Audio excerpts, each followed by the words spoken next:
the class, and talks on Gopastami. Gopastami is a very special day, although it doesn't sound very significant materially.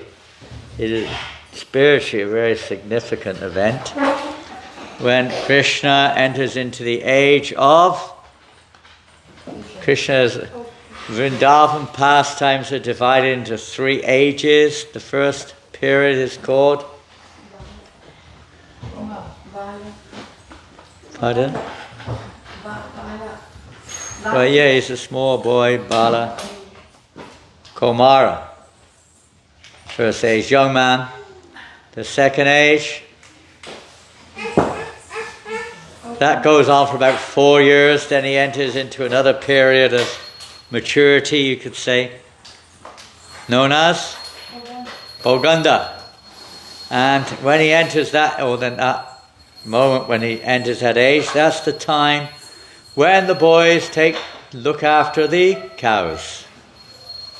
Up to then, imagine just a small young boys, you could say, not ordinary, but they've been looking after the calves, the little calves. And when he reaches Poganda, then he takes charge of the cows. And even today, you may see in Vrindavan or anywhere in India come to that, small boys, huh? You may have seen, you're from India?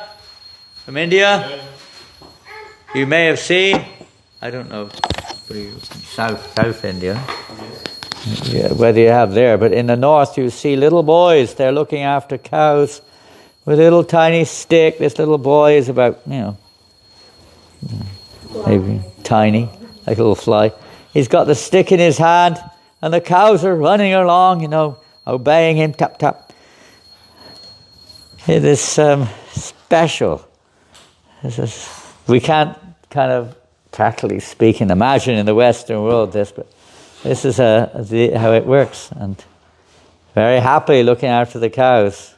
So from this day is a big event, Krishna, a big festival. Nanda Maharaj and all the cowherd men have a big festival when Krishna comes of age to look after the cows. So to this day is honored. And big worship, you offer the cow, you decorate their horns and their hooves with silver and all sorts of things. The cows are all decorated with nice silken, dress and so on and so forth. Everyone's feeding the cows. It'd be nice to go over, I don't know, today what's going on, but it would be nice to, at least, I don't know, have to ask the cowboys, if they're here today. No, they're not here. But perhaps something, at least to go and see them and offer them some supposed to offer them fresh grass, very fresh, luscious grass on this day. And all sorts of things. Charity was given, many things, big feast, etc. to honor this day of Krishna. Also on this day, one demon was killed. You know who that was?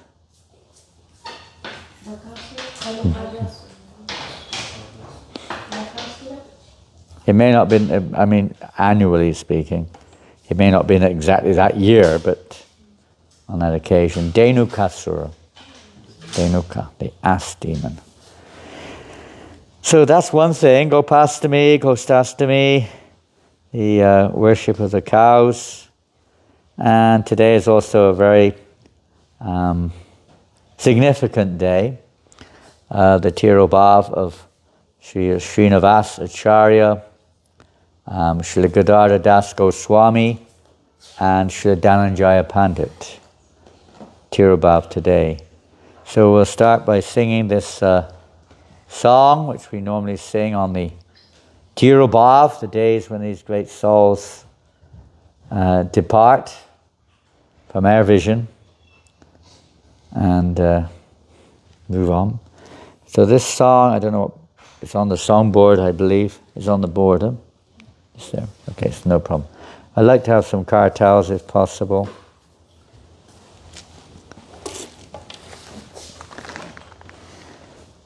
This is a song of separation. Material separation is, we all experience that in various ways. Family members, etc. When they depart, how we feel. In some cases, it's very materially devastating. The separations, we discussed this on Prabhupada, Srila Prabhupada's Tirobhav, but it's very purifying when we're absorbed. It has this effect of deepening our absorption in the association of those great personalities. And we see particularly in the life of Srinivasa Acharya very prominently how this mood of separation was a common feature in his life. So the devotees, they feel totally, our life is depending totally upon the mercy of these great personalities, and the same. One feels one cannot exist without their association. There's a mood here in this song of Narottam Das Thakur, that he could not bear the absence of these devotees of Lord Chaitanya. He wanted to smash his head onto the stone in separation, feeling, what's the use of my life without my life is simply their mercy is all that I am made of. As we sing in the morning, your mercy is all that I am made of.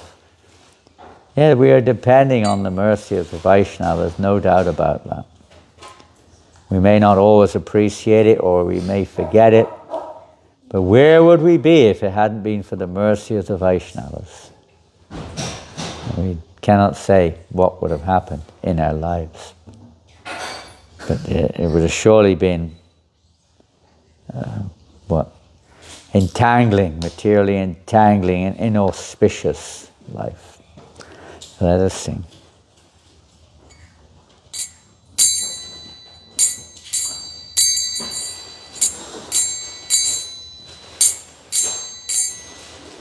Ye anilo premadhanano karuna pracho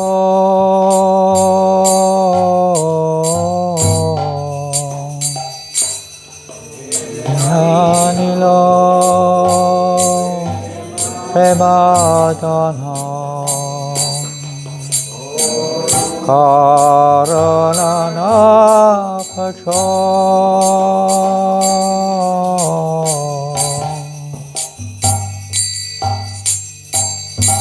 hina prabhu kota gila chaya thako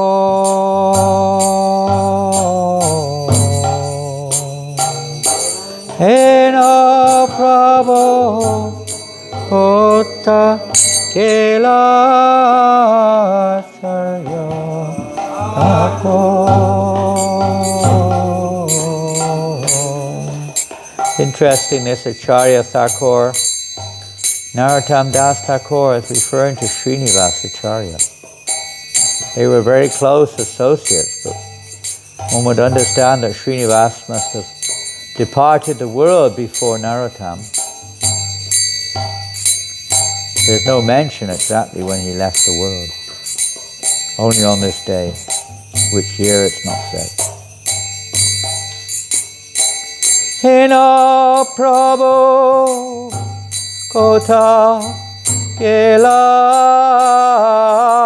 Charya Thakur.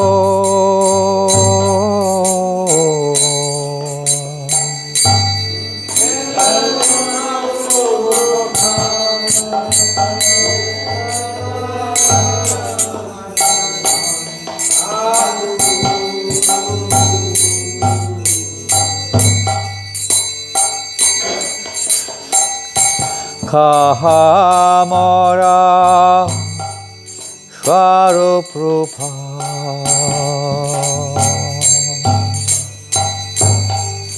Kaha sanata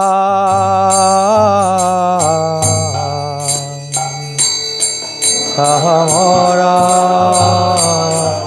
parupa kaha sanata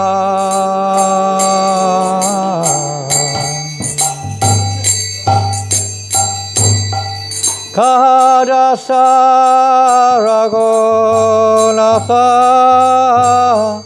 Patita Pava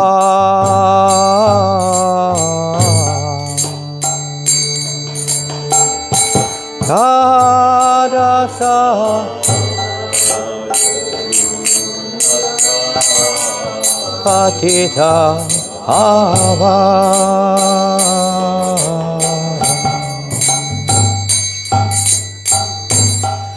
Kahamora Pata Yuga Kaha Kavira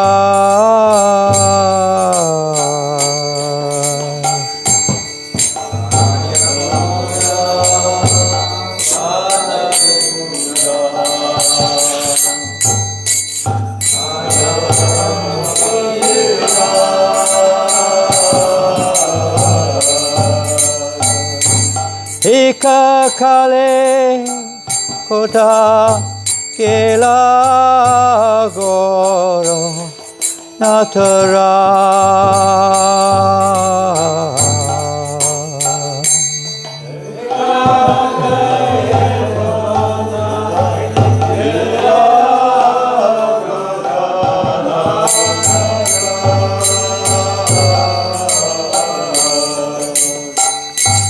Pashanine kutibo mata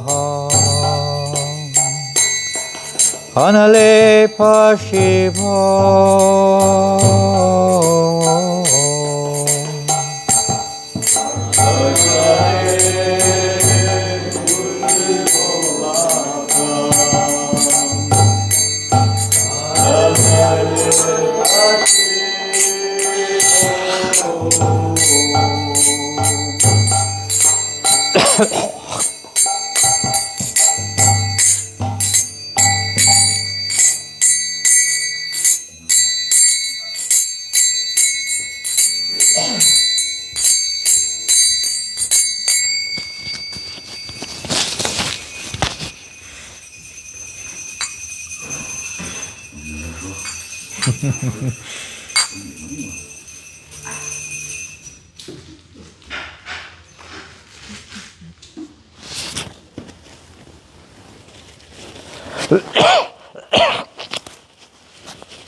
Excuse me. That is not a symptom of separation. It might be in the transcendental realm, but not in our realm. Pashanane kutibo mata Anale pashibo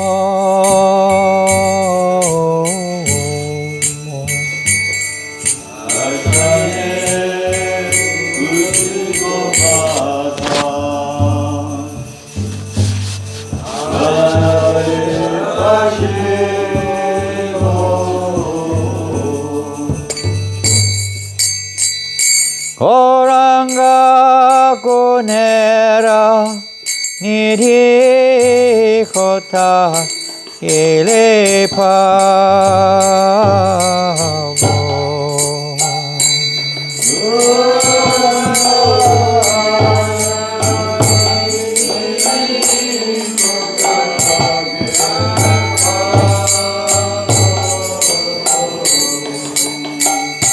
Se sabha sangira sange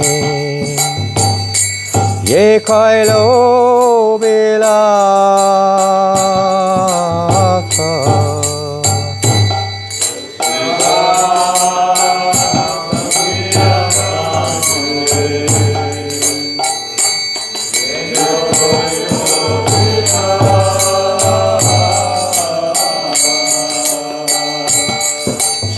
Angana paya kande na utada.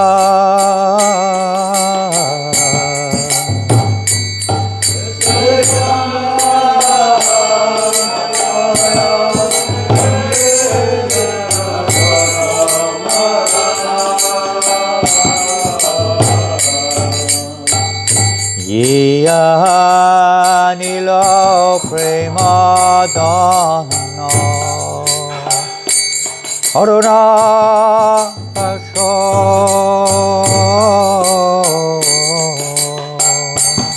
Iya nilo prema dana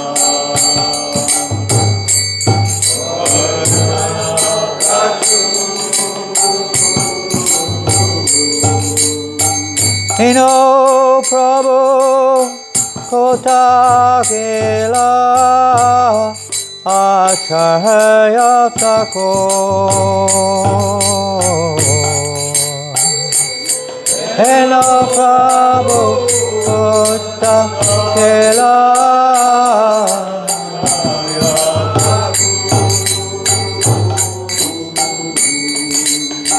Ino Prabhu Kota Gela Acharya Thakur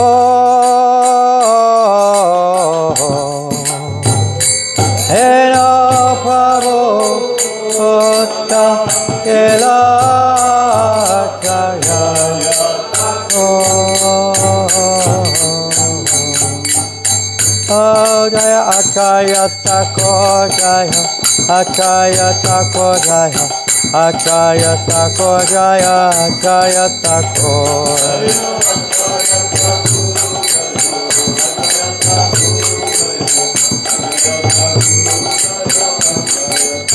Jaya Acharya Thakur Acharya Thakur Jaya Acharya Thakur Jaya Acharya Thakur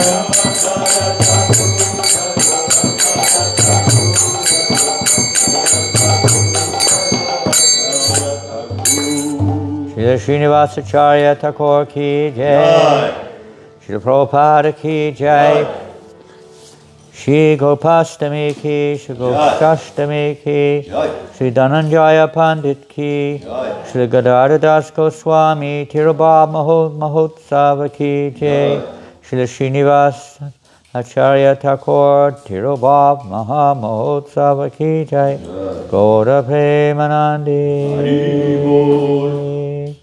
All glories to the assembled devotees. All glories to Sri Guru and Sri Gauranga.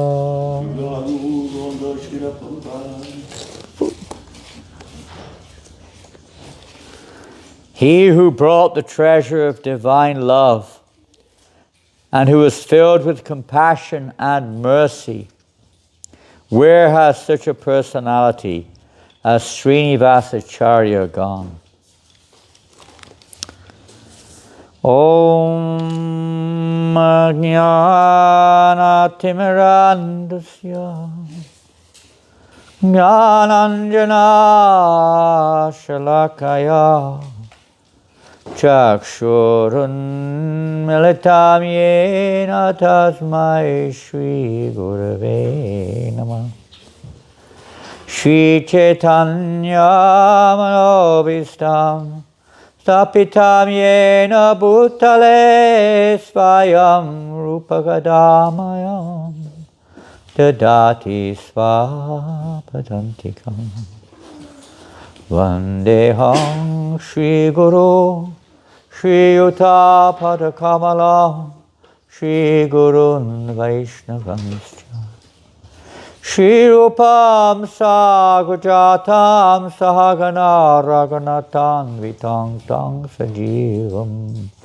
Sadvetam Savaltam Parijana Sahitam Krishna Chaitanya Devam Shri Radha Krishna Padam Sahagana Lalita Shri Vishaka Anvitamscha He Krishna Karuna Sindhu Dina Bando Jagatpate, Gopesha Gopika Kanta, Radha Kanta Namostute, Tapta Kanchana Gaurangi, Radhe Vrindavaneshwari, Rishabhanu Sute Devi, Pranamami Hari Priye, Vanchakalpatarubhyascha, Kripa Sindhubhyevacha, Patitanam Pavanenebhyo Vaishnavebhyo Namo Namaha. Jaya Sri Krishna Chaitanya Prabhu Nityananda Shri Advaita Gadadhar Srivasadi Gaura Bhaktavinda. Hare Krishna Hare Krishna Krishna Krishna Hare Hare Rama Rama Hare Hare. Haribo.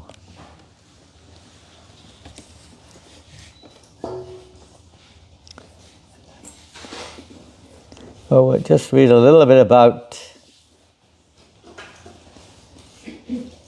these personalities and talk a little bit about Srinivasa Acharya.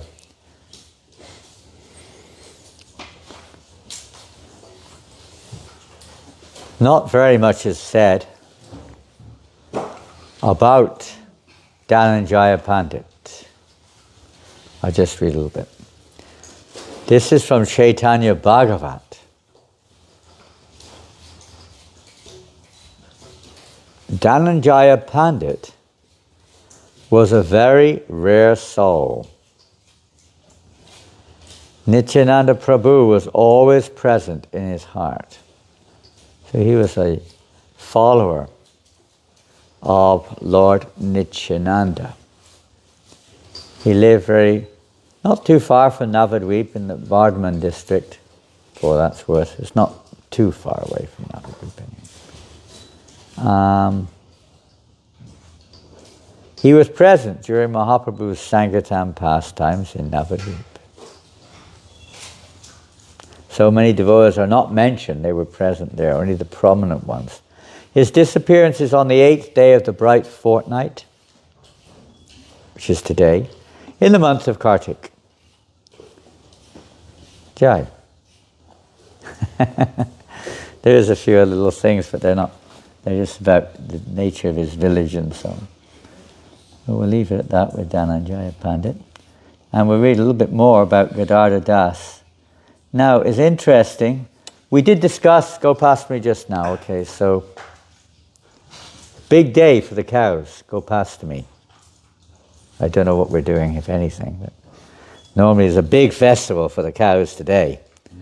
And decorating, as we mentioned already, you've got to put silver on their horns if they've got horns. So pure silver, you've got to, okay?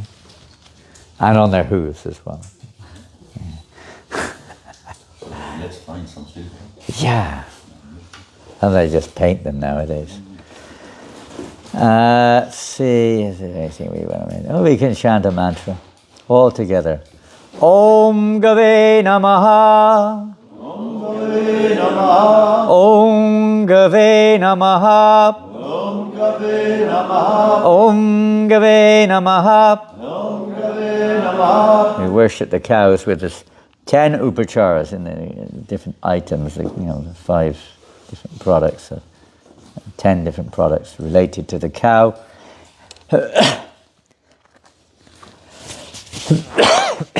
Your dresses up in colorful clothes, painting the Lord, the cow's horns and so on, and their bodies and what have you. Feed them with sweet grass, circumambulate the cows, and offer obeisances. Om Namo Gobhya Shimatibhya Saurabhebhya Eva Chap. Eva Chap. Om Namo Eva Chap. Everything in between. You should learn this prayer. Offer your obeisance to the cows. You offer obeisances. Namo Brahma Sutabhyascha Pavitrabhyo Namo Namaha. That's just pranams to the cows. Huh? Especially today. Today's the day Krishna starts looking after the cows. So a little bit about Gadadhara Dasa Thakur. There's a fair bit written about him. I've just chosen a few points. One thing which isn't mentioned here, he actually associated with Srinivas Acharya. Later on we'll hear about that. Sri Gadadhara Dasa Thakur had previously lived at Navadvip. When the Lord went to live at Jagannath Puri, Gadadhara Das also went there to be with him. Later on, Mahaprabhu sent him back with Nityananda Prabhu to preach in Bengal. So he's a preacher. He first stayed in Ariadahagram, which is situated on the banks of the Ganga. Then he spent some time in Navadvip taking care of Sachimata and Vishnu Priya. Sachimata, if you don't know, was the mother of Lord Chaitanya, and Vishnu Priya was his wife. So after Lord Chaitanya took sannyas, of course, they were left in Navadvip. So he also, Gadadhara Das also spent some time there looking after them. But after their disappearance, he came to live at Katwa, where Mahaprabhu would accept his sannyas from Keshava Bharati. He was a very confidential associate of Sri Gaur Nityananda. In the Gaur Ganadesh Deepika, which is a book written by Kavi Kanapura about the associates of Lord Chaitanya and who they are in Krishna Lila, it is stated that he is an incarnation of the effulgence of Srimati Radha Rani's body. Now this is also described, Gadadhar Pandit. It's not the same person, by the way, but they both have a similar Shakti, a similar nature. As well, he's also an expansion of Purnananda Gopi. Though he was one of the associates of Nityananda Prabhu, the majority of whom were cowherd boys, and thus situated in the mellow of friendship, he was absorbed always in the mood of a gopi. Interesting. Usually Lord Chaitanya's followers are in Sakya Ras, but here we see one of them is in Madhurya Ras. And Lord Nityananda is the gateway to all rasas. He also has a form, Nangamanjari is his form, that is Nityananda, to give entrance into the various rasas. He was, once he was carrying a pot of Ganges water on his head, this is Gadadhar Das. He called out loudly, "Who wants to buy some milk?" You can try this trick, okay? Mm-hmm. You can carry a pot of water, purified. Mm-hmm. Who wants to buy some milk? Sometimes he would say, "Here is some first-class yogurt. Whoever wants to buy some, come here." Calling out like this, he would then laugh very loudly. I'm going to jump over a lot of this subject matter. Here's more of a description of Lord Nityananda dancing in the temple of Gadadhar Das. Here's another interesting pastime. In Chaitanya Bhagavat, Srila Vrindavan Das Thakur has described the glories of Das Gadadhar in this way. Nityananda Prabhu was personally present within the body of Sri Gadadhar Das. Such are his glories. Amongst Chaitanya Mahaprabhu's associates, no one wanted to go near the Mohammedan Qazi for fear that he might lose his caste. As is common then, they would sprinkle some water from their pitcher or something like that on your head if you went near them, and then you lose your caste. So now a Muslim. And you'd be rejected. It was they were quite fanatical, you could say, about the caste system in those days. Simply by looking at the face of a Mohammedan, a Hindu would lose his name in society. Pretty intense. It's not surprising there were some problems. It was Das Gadadhar who had the power to influence the notorious Qazi, and so he bestowed his merciful glance upon him. Even at their first meeting, he was able to lift that Kazi beyond the limits of his caste and creed, and thus those limitations completely fell away. Very powerful. One day, Gadadhara Das Thakur, intoxicated in ecstatic love while chanting the holy names of Hari, came to the house of the Kazi at Area Dahagram and began to call him. The Kazi, in a fit of anger, came storming out of his internal apartment, but upon seeing the transcendentally serene appearance and mood of Das Gadadhar Prabhu, he became stunned. His anger softened and his expression became friendly, because he was calling him, "Hey, Kazi, come!"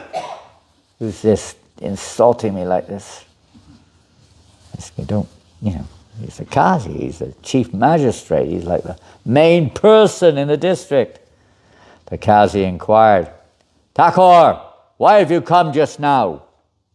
Das Gadadhar Thakur answered, "I should like to have a few words with you."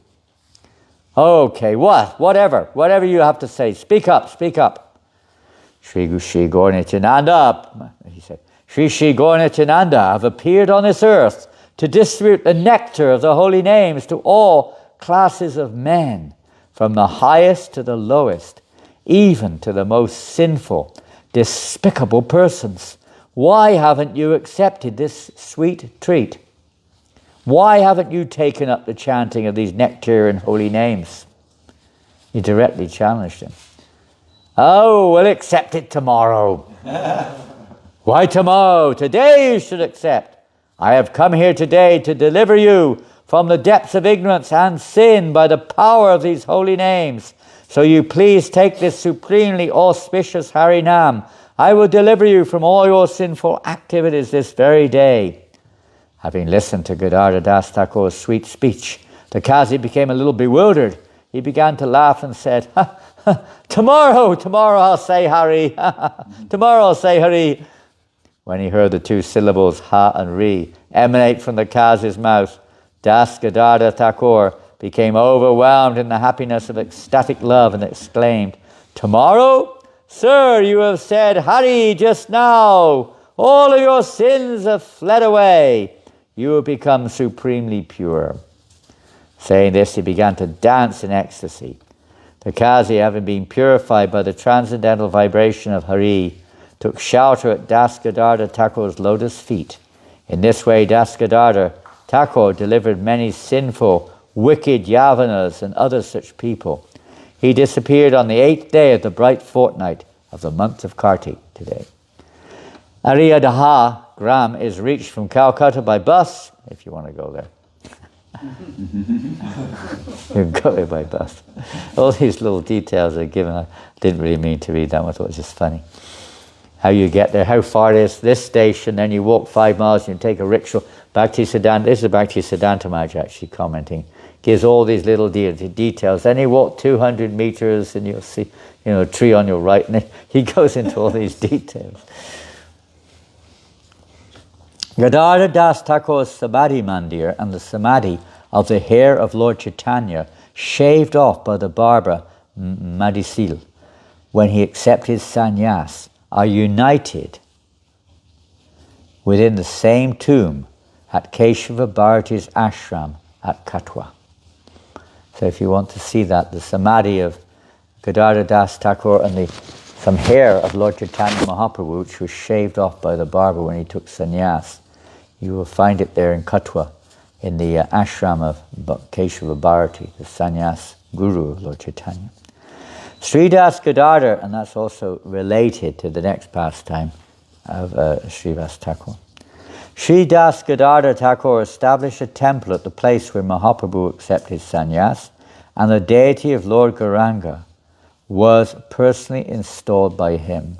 The deity is one of 3 deities which were carved from one neem tree as per the order of Sriman Mahaprabhu, which he communicated to Narahari Sharakar Thakur and deity and so on. And it goes on describing those beautiful deities. And that's that. Hare Krishna. And a little something on Srinivasa Acharya, who was most prominent, of course, of these acharyas. And some say the most prominent Acharya in certain ways after Lord Chaitanya's immediate associates had departed. There were the three very famous associates, of course. They were very close associates. Three most prominent, Srinivasa Acharya, he was the senior amongst them. Then Narottam Das and Shyamananda, who was the junior. They were intimate disciples, Siksha disciples of Jiva Goswami. We heard about Narottam recently, and we heard about this a little bit, so we won't overgo that. But we're back to Srinivasa Acharya. Very wonderful pastimes. Huh? Srinivasa Acharya. His parents, they lived in Bengal, some distance from Katwa, and they heard about Lord Chaitanya, who was residing in Navadvip, and they became completely overawed on hearing about him. They became completely, absolutely enamored and overawed. They just dedicated their lives to hearing about him and wanting to be with him, devotion towards Lord Chaitanya. But they couldn't go to see him. They had certain commitments and various things holding them back. And time went on. So, but one day, Srinivasa's father, he was not born, by the way, at this time. They had no son at all at this moment. One day, the father made a decision. He was going to go to see Chaitanya Mahaprabhu no matter what. So he left home, walked and walked and walked, and eventually he came to Katwa. As he was approaching Katwa, he saw many people, and he asked, what is going on? And he heard that Lord Chaitanya was there. He became overwhelmed, surprised. How is this? He's here in Katwa. Then he heard that Lord Chaitanya was taking sannyas. This was a devastating news. He immediately went to the place where Lord Chaitanya was taking sannyas, and he was stunned. You know what was going on? There was the barber about to shave Lord Chaitanya's hair. Keshava Bharati stood nearby, about to award him sannyas. For Srinivasa's father. How is this possible? Sam, why does my Lord, he's the Lord, he doesn't need to take up such an activity like this. This is for lowly persons like ourselves in the material world to help us to become free of material attachments. The Lord has no such thing. There's no need for this. He was thinking like this, but nonetheless, there's nothing he could do. He was stunned, watching what was going on. And then when Keshava Bharati awarded him the name Sri Krishna Chaitanya, the father of Srinivas was just mesmerized and couldn't stop repeating again and again, Sri Krishna Chaitanya, Sri Krishna Chaitanya, Sri Krishna Chaitanya. He couldn't stop chanting it. So people then began to call him Chaitanya Das. And from then on he was known as Chaitanya Das. Lord Chaitanya went off to Puri, and Chaitanya Das returned to his home and continued with his household life, wondering if he'd ever see. He was in mixed emotions. One was, the Lord has left, and the other one was, I had the opportunity to see him. So mixed emotions then, because he'd not seen him up to then. But he was always wondering when that chance would come to see the Lord. So one time, he and his wife decided, now we must go. They decided, they were getting older. They decided, now we must go to see our Lord. So they traveled by foot all the way to Puri. And when they arrived at Puri, they went to the residence of Lord Chaitanya Mahaprabhu, the house of Kashi Mishra, and they fell at the Lord's lotus feet, begging for shelter. Lord Chaitanya knew who they were, and he immediately received them and advised them, now take your bath and go to take darshan of Lord Jagannath. So they did. They went on Lord Chaitanya's order to the temple of Jagannath, and there they took darshan. They had an inner desire known only to Lord Chaitanya Mahaprabhu. So whilst they were there, Lord Chaitanya ordered his servants to make very nice arrangements for them, so that they could stay nicely there in Jagannath Puri.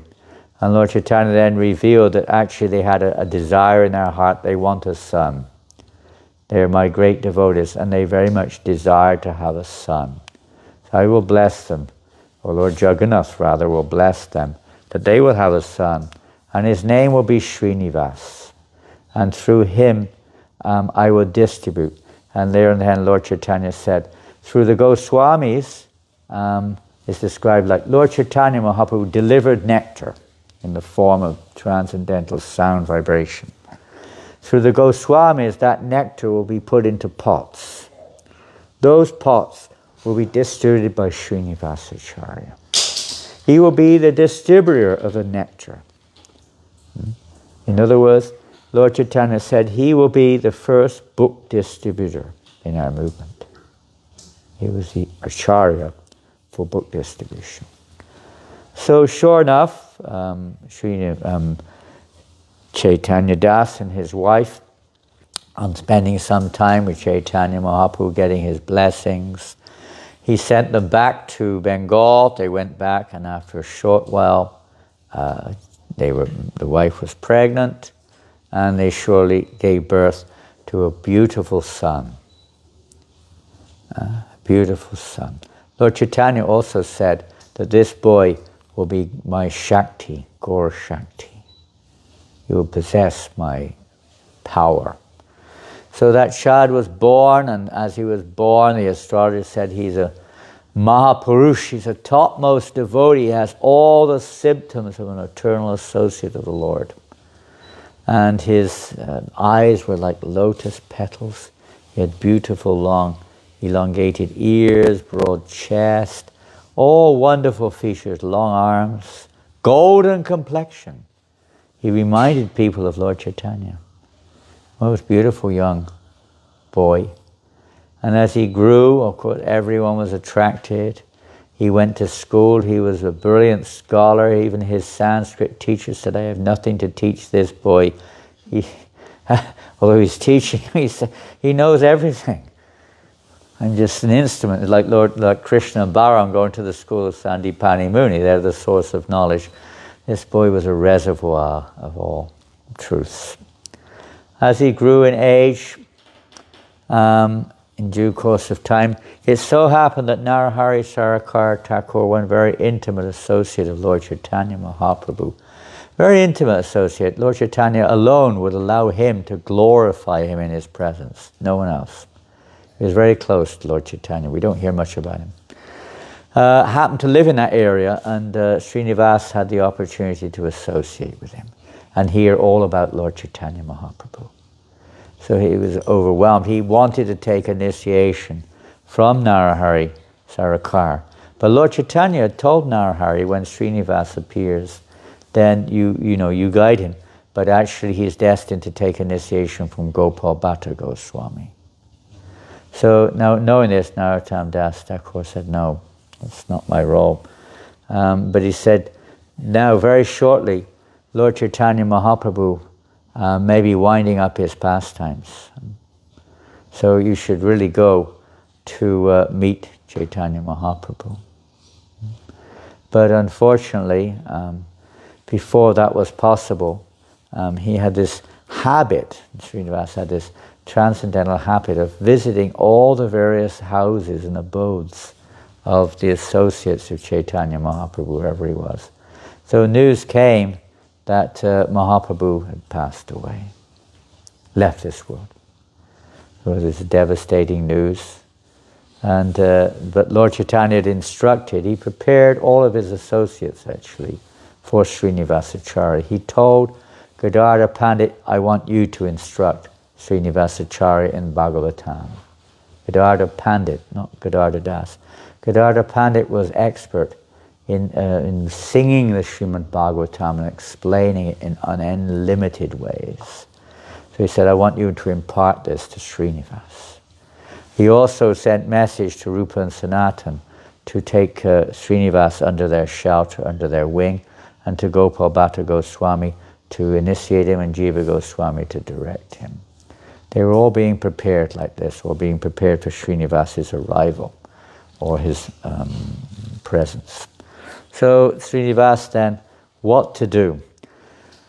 So he proceeded on towards Puri, and when he reached Puri, he went straight to the place of Gadadhara Pandit, the Gopinath temple, to the Gopinath temple, and there Gadadhara Pandit was crying tears of separation, flowing from his eyes. He couldn't bear the separation from Lord Chaitanya. But when Srinivas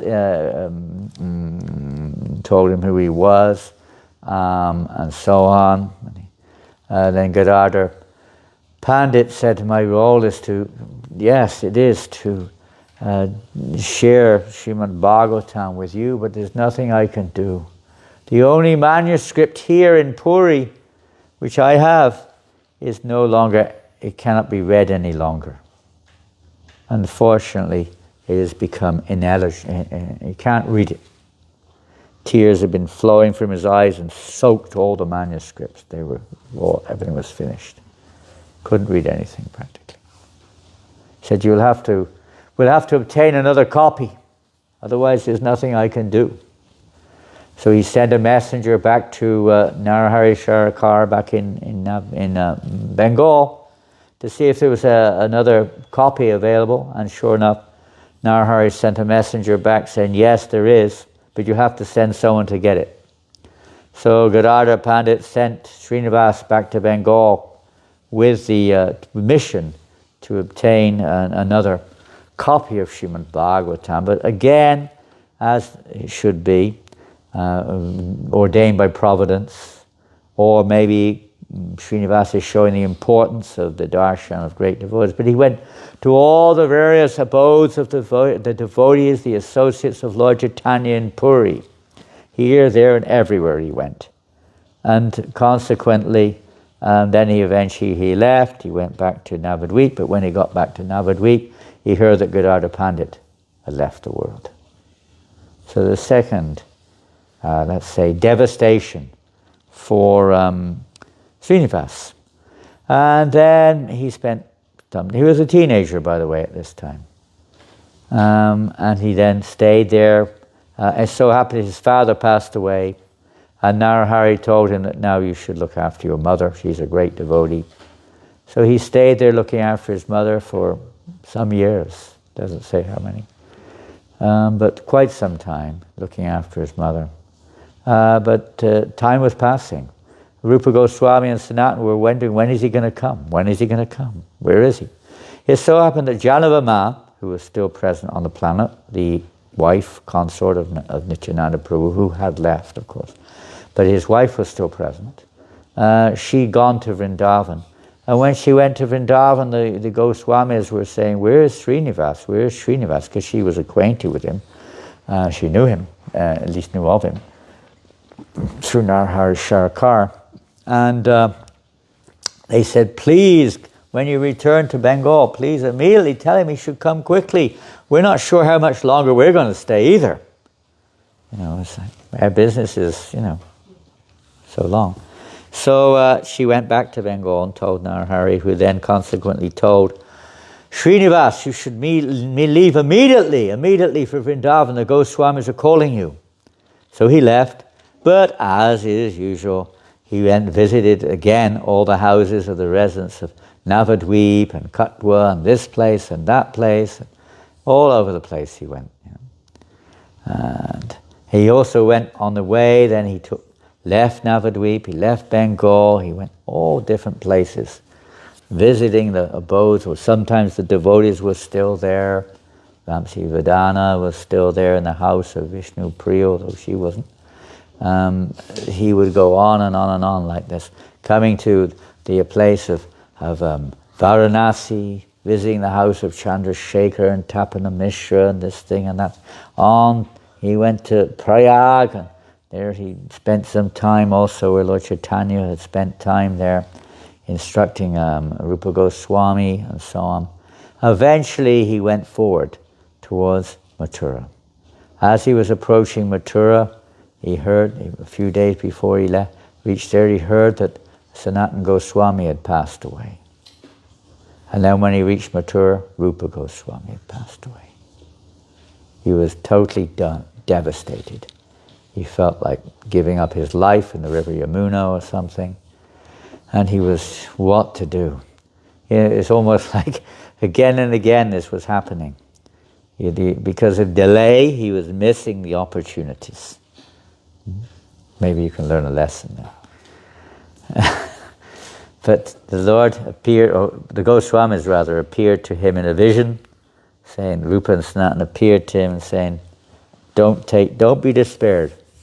Lord Chaitanya has instructed us also that you should now proceed on to Vrindavan and take shelter of Gopal Bhatta Goswami. We will be with you, everything will be revealed, do not worry, and take Siksha from Jiva Goswami. So he took heart and strength and went on towards Vrindavan, and there he went to the Radha Govinda Mandir. Jiva Goswami, on hearing he came there, immediately went to the temple along with many of his followers, and they greeted Srinivas, who fell down, taking shelter of Jiva Goswami, who directed him to Gopal Bhatta Goswami for initiation. Gopal Bhatta Goswami initiated, then sent him to Jiva Goswami for spiritual guidance. So he stayed there for many, many years in Vrindavan, later to be joined by Narottam Das and by Shyamananda Pandit, and the three of them were studying under Jiva Goswami. Many, many years passed, and it was time for the mission of preaching outside of the inner circle to begin. So Jiva Goswami selected these three students as his representatives, the first traveling Sankirtan party. Book Sankirtan party, of course there's been many Kirtan parties. First traveling book Sankirtan party. Jiva Goswami prepared everything, the bullock carts, they had a nice bullock cart, they had guards, 10 guards or something like that, and then they had the bullock men looking after the bullocks, and everything. They were provided with all the paperwork and whatever money was required for the journey. The books were all gathered together of the Goswamis and put into this beautiful big casket covered in nice cloth and sealed and everything. Beautiful arrangement, and a big festival to see them off on this traveling Sankirtan party, leaving Vrindavan. All the Acharyas, all the devotees were there. Everyone was there to greet, to wish them good journey, to see them go on this historic event. Very historic, first time in our line. They're going with all these literatures to preach in Bengal, Orissa, and other states of India. And off they go. They didn't want to leave Vrindavan, but what a glorious mission. And as they were going closer and closer and closer and closer to Bengal, everything was going wonderful. They came to the district of Vishnupur, near on the border of Bengal. And they reached this area, Vishnupur. It so happened in this state of Vishnupur, there was one king, Birhambir. King Birhambir was a very unusual king. He was a bit of a devotee, and he liked to hear Bhagavatam, but he had some bad habits, but let's put it like that.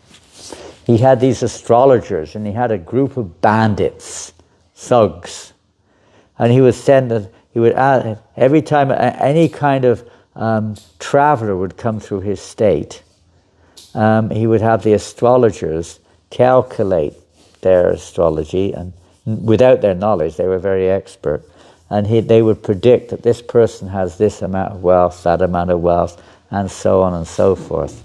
So the king had these bandits who would then plunder whoever it was, the travelers. They would be plundered, and they'd take all their wealth away from them and bring it back to the king. It was a good arrangement. We can think about that here in New Mayapur if we need a little bit of money. Anyone wants to join either the astrologers or the bandits, come and see me afterwards. Anyway, this was going on, and the king was like, he had this kind of addiction to this. So when Srinivasa Acharya and the others entered the state of Vishnupur, the astrologers were looking, and they could see that something very unusual is happening here. There's some travelers coming through. Oh my God! According to this, they have wealth beyond belief. You cannot believe what they've got. It's more valuable. It's just... it's indescribable what they've got. I don't know if it's diamonds or what is it. It's just, gee, I think if you get the bandits to plunder them, we will not worry about anything ever again. You're the richest person on the planet. The king became very excited. He sent all of his best bandits and plunderers to follow this group of devotees and guards and so on. They were waiting for they saw that they had quite a few strong guards there. They were waiting for the opportune moment. And eventually, one night, Srinivasa Acharya and the party, they took rest by a beautiful lake. And they all fell. They weren't supposed to. But by the arrangement of Providence, they all fell in deep sleep. Oh, this is our chance, boys. In they went. And they stole the casket and took it back to the king Birhambir. When the pilgrims woke up in the morning, you can imagine how they felt. You probably can, but they were totally shattered. Oh no, what has happened? We've come this far and all the literatures have gone. Where are they? What has happened? It was a terrible event. Dreadful. You can imagine. But after some time, Srinivas calmed everyone down and said, don't panic. Don't panic. You carry on to Bengal, Orissa, and preach. I will stay here and I will retrieve the books. He already knew. That was his duty. So he stayed there in that state, Vishnupur, traveled around. Meanwhile, the bandits had returned to the palace of the king Birhambir, who was eagerly awaiting their return. He was rummaging through other loot. And then he heard they were coming. He got so excited. He's, yes, where is it? And he saw this casket. Is it gulabs? Is it samosas? Is it pasta? What's inside here? Slowly opening up the casket. Take off the nice cloth. Open the casket.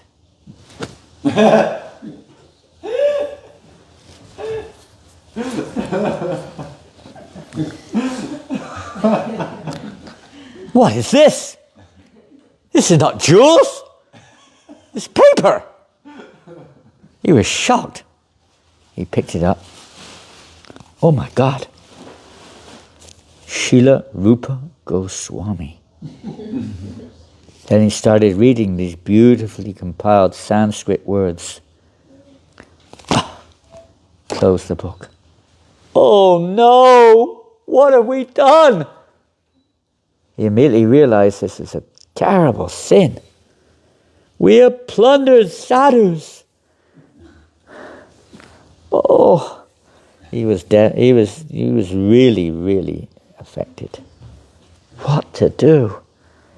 He just had this casket, this big, it was big, like a big trunk, locked up in his storeroom. Didn't know what to do. He was praying, and because they say he's a bit of a devotee, he just had these bad habits. But he had one Brahmin priest, Vyasa Acharya, his name was, who was Vyasa Acharya. That's his name. And he would daily recite Bhagavatam with his own interpretations. Nobody knew, so they didn't know what he was saying. So he would daily hold class, and all the court would come together to hear for a while before the daily session. So you could see that there was some devotion there. Meanwhile, Srinivasa Acharya was when the king became very devastated, the night after he had a dream. A golden personality appeared in his dream, said, "Don't be so depressed. I will relieve you of all your sins. Very soon I will come to retrieve these books. Don't worry. Or these manuscripts. The king felt some relief. That was how he was able to carry on. So Srinivas was going here and there, and eventually came to the city of Vishnupur, not just the state. And there he made friends with one Brahmin, I don't know his name, and some Brahmin devotee there, stayed with him.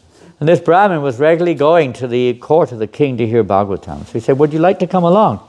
This morning we're going to hear Bhagavatam recital from the king's Pandit, Srinivasa Acharya. So they went together, and Srinivas sat there listening, didn't say anything. A few days passed. After a few days of going, Srinivas said, excuse me, do you mind if I make a comment? Okay. Said, you're reading the verses, but your commentary is completely incorrect. Your interpretation is completely wrong. The Acharya said, who are you to question me? I am the king's Pandit. You're just a newcomer. Who are you? You can't speak like this. If you think you know better, what do you have to say about that? So the king said, well, let him speak. Let him speak. Let's see what he does have to say. All right, go ahead. Who can thwart my commentaries on this Srimad Bhagavatam? I'm the court Pandit. Vilaprab. So Srinivasa Acharya started to recite in such beautiful poetic form and then give phenomenal commentaries. The king was completely mesmerized. Couldn't believe what he was hearing. Everyone was mesmerized. Even Vyasacharya, mouth dropped. And he was stunned. Everyone was just fixed on hearing his commentary. And in this way the king asked him, please, can I please have your association, your darshan, afterwards? So the king then asked Srinivas if he would kindly come into his inner quarters. They started to talk and so on, and the king was overwhelmed, and basically he surrendered. He didn't know anything, that this was actually the person at this point of time. He surrendered to Srinivas and begged him, please, if there's any service I can do for you, please let me know. I want to be your servant. So Srinivas then explained, well, while traveling through your kingdom, taking these manuscripts to Bengal, somebody in your kingdom plundered the manuscripts, the big trunk which they were in, stole the literatures. If you could somehow or another help me to retrieve this would be the best service you could do. The king fell on the ground crying and crying. I am such a wicked, lowly worm, such a wretched myself, have no hope. Oh, please, please, please, please be merciful to me. He fell at his feet, helpless, hopeless. And Srinivas picked him up and said, you don't have to be so depressed. Do not worry. I forgive you once on this. But there is one, the king then said, after being relieved a little bit, there is one golden lining, there's one great fortune for this sinful, heinous activity which I have performed. If I had not done this, I may never have had the chance to serve you and to meet you, my eternal spiritual life and soul. So he was like mixed like this. And so then the king took him to the room where they were locked, and sure enough, all the manuscripts were still there. And then Srinivas stayed there for quite some time, initiated the king, initiated the whole family, initiated Vyasacharya, initiated everybody in the town, practically speaking, in Gaudiya Vaishnavas. It became a completely Gaudiya Vaishnava city and kingdom. And the king was very powerful. So many copies could be made of the literature. There was a divine plan going on here. So many copies were made. Preachers went to Tripura and other places from Vishnupur, spreading the teachings of the Goswamis all over. After some time, Srinivasa Acharya left and continued on his journey to meet up with Narottam again. Shyamananda had gone to Orissa, but Narottam was still there, and he wanted to see his aging mother and his Narahari Sharakar. Mostly everyone else had departed by now. Narahari was still there in his very old age, and his mother was in her last moments. And so he went back there, of course bringing literatures. And when he got there, Narahari asked him if he would get married, if he would marry, to please his mother. So by the arrangement of the Lord, he then entered into grihastha life. He had Ishani, his first wife, she was also a very elevated soul, who was also initiating actually, after some time, maybe after he left the world, I don't know. But she also initiated. He had daughters.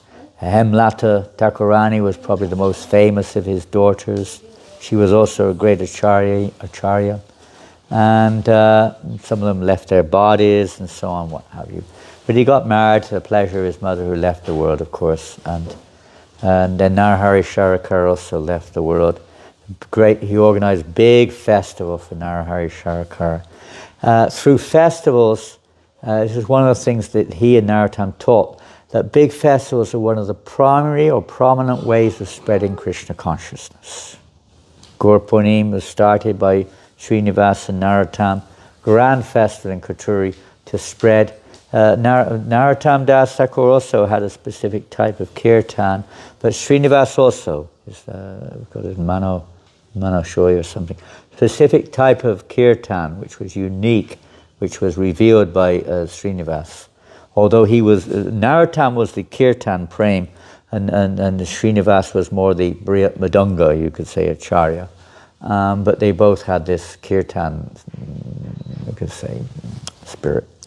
And different things. He met, as I mentioned earlier, Gadadhara Das. Gadadhara Das also blessed him for his marriage and blessed him that he would also be the vehicle for the dissemination of transcendental literatures. And he would feel great ecstasy. He would feel great ecstasy very soon, he said, you will feel the full ecstasy of Mahaprabhu's presence. You will actually experience his presence in Keturi, like this, in Kirtan with Narottam Das, which is what happened in Keturi. Lord Chaitanya appeared there amongst their Kirtan, like that. So, anyway, there's some things about Srinivasa Acharya, and there's not much said about his departure, exactly speaking, but he left on this particular day, somewhere in Bengal. Jai Srila Srinivasa Acharya ki jai, Srila Prabhupada ki jai, Gaur Premanandi, Hari Bol. Hare Krishna, thank you all very much. Okay.